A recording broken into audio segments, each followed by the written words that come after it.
మేమందరం ఈ కూటమి ఒక 15 ఏళ్ళకి తక్కువ కాకుండా బలంగా ఉండాలి. మనందరం మేము ఈ యొక్క కూటమి తరపున మేమందరం కూడా 15 ఏళ్ళకి తక్కువ గెలిపించినందుకు మేము చాలా ఈ రోజున మానసికంగా కుంగిపోతున్నాం.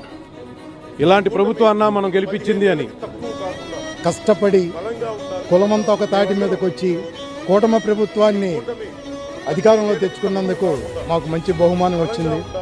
గత సంవత్సరం నుంచి కూటమి ప్రభుత్వం వల్ల మా కులం అన్నది ఏ పరిస్థితిలో ఉన్నది ఎడమర్చుకోవాల్సిన అవసరం లేదు.